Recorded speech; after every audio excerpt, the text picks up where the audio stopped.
Yichang Natural Tower, situated at the bank of Yangtze River, an octagonal 7-level brick tower of pavilion type, commonly known as pagoda.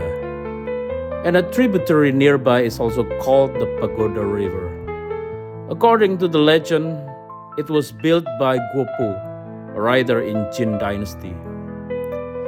The pagoda is one of the 8 scenic views of Yiling, and gradually became the symbol of the ancient city of Yiling.